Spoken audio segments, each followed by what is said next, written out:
Петта глава. Неговата нежност. Том и Пети беа во брак неколку години, пред всушност таа сериозно да поразговара со него за неговиот недостаток на нежност. Том беше прекрасен сопруг на секој друг начин и нивниот интимен однос беше добар, но освен при таквиот чин не постоеше нежност. Тоа не беше затоа што Том не ја сакаше Пети. Тој ја обожаваше. Тоа беше затоа што нежноста беше нешто без кое тој растел како дете. Пети се чувствуваше виновна заради тоа што го чувствуваше и не сакаше да го критикува или да го повреди Том, но и таа не знаеше за нежност како дете. И токму затоа, тоа и беше многу потребно во нејзиниот брак. Секој пат кога Пети ќе се соочеше со Том во врска со овој проблем, тој се обидуваше да се промени, но набрзо работите се враќаа на старо. Ова доведуваше до големи фрустрации и повреденост и кај двајцата. Најпосле, Пети ја загуби надежта и се чувствуваше како да умира одвнатре. Таа не можеше да свати како ќе живее до крајот на својот живот без нежност, но не можеше ниту да види никаква надеж дека животот на Том некогаш ќе се промени. Конечно, страдањето на Пети ја присили да го сподели својот проблем со нејзините партнерки за молитва. Тие верно се молеа за тоа секоја недела и додека се молеа, Бог работеше во Пети.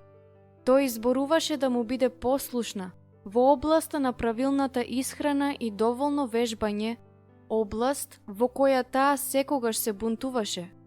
Кога таа целосно му се покори на Бог во однос на ова и кога почна да ги прави работите кои тој велеше да ги прави, таа почна да се чувствува подобро во врска со себе си и свати дека заслужува нејзиниот сопруг да ја покажува нежност. Таа не мораше да се чувствува виновна затоа што сакаше нежност, бидејќи и Бог го сакаше тоа за неа. Набрзо таа почувствува дека Бог ја води повторно да се соочи со Том во врска со тоа. Овој пат ќе биде поинаку, бидејќи сега таа е водена од Светиот Дух и таа и нејзините партнерки за молитва се молеа да се случи чудесна трансформација во Том. Ми требаше храброст дури да позборувам за тоа повторно, ми рече таа. Се плашев дека тоа можеше да не доведе до развод, бидејќи и двајцата бевме толку повредени и не гледавме никаква надеж еден во друг. Но Бог ми даде способност да ги кажам во љубов зборовите, што требаше да бидат кажани, и овој пат разговорот веднаш донесе промена. Пресвртницата се случи, рече Том. Кога Пети ми рече: Злато, како може некој толку прекрасен како тебе, со сите твои атрибути, некој кого толку многу го љубам и кому му верувам, да не може да биде нежен? Бидејќи кажав зборови кои му влеаа сигурност, понатаму објасни Пети. Тоа му даде надеж дека вреди повторно да се обиде. Том продолжи поинаку овој пат. Тој го сподели проблемот со неговата молитвена група составена од мажи, кои веднаш се собраа околу него. Тие одлучија не само да го поддржуваат во молитва секојдневно, туку и да го сметаат за одговорен да ја покажува некаква форма на нежност на Пети секој ден. Ова беше нешто што го прифатив, затоа што сакав да се променам, рече Том. Ја сакам Пети и мразев што ја повредував. Сакав да бидам поинаков и знаев дека вистинската трансформација може да се случи само преку силата на Светиот Дух. Секој ден во текот на неколку недели, некој од мажите од групата му се јавуваше на Том и го прашуваше: Што направи денес да ја покажеш нежност на Пети? Тие исто така му предлагаа начини на кои може да ја покажува нежност и да ја влее сигурност.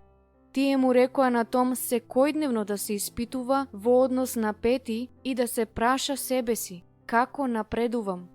За некој чие срце не било подготвено од Светиот Дух, ова би можело да биде многу непријатно. но бидејќи Том му дозволи на Бог да работи во него, за него тоа не представуваше товар. Сега првото нешто што го прави кога ќе дојде дома е тоа што ме прегрнува и ме бакнува, рече Пети со широка насмевка. Се чувствував како нова личност по 5 прегратки. Ситуацијата на Том и Пети не е ретка.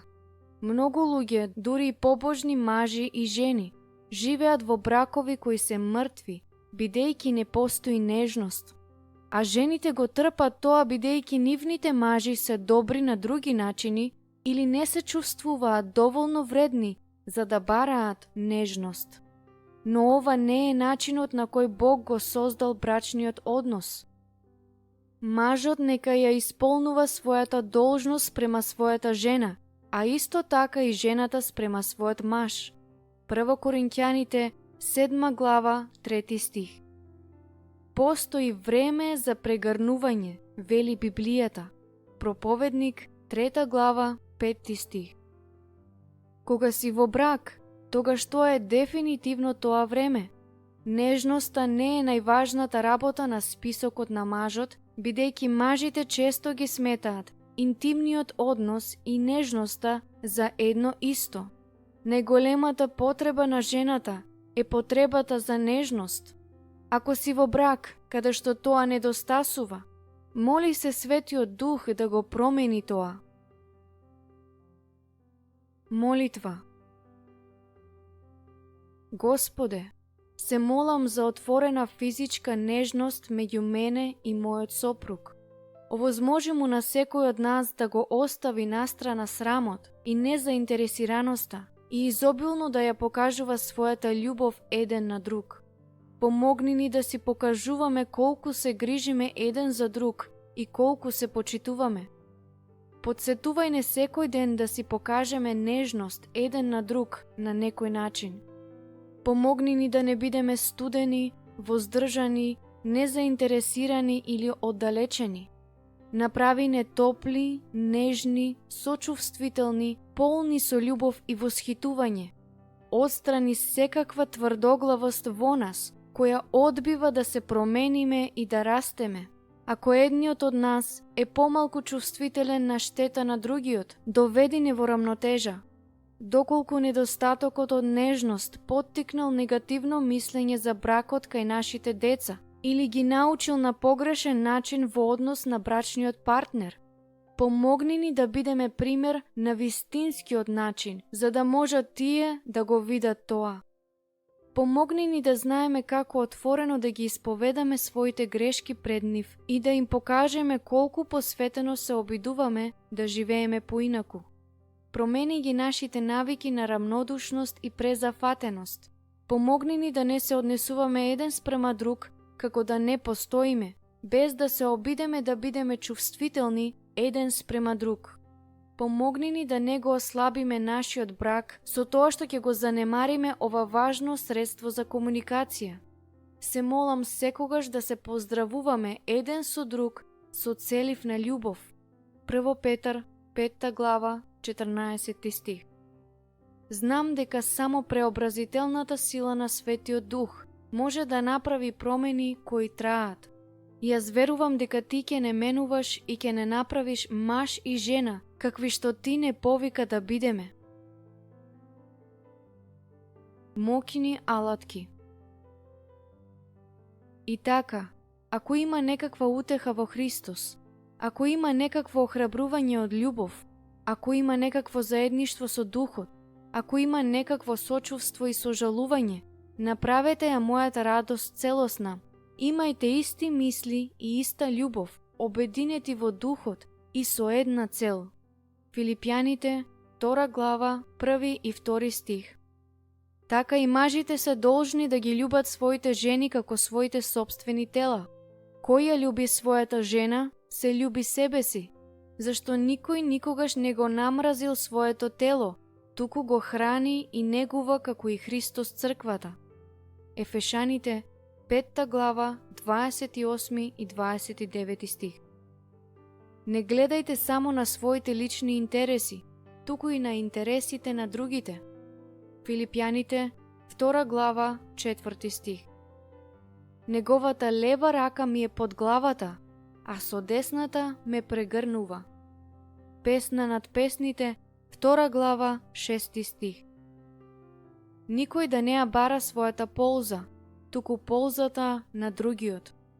1 Коринќаните, 10 глава, 24 стих.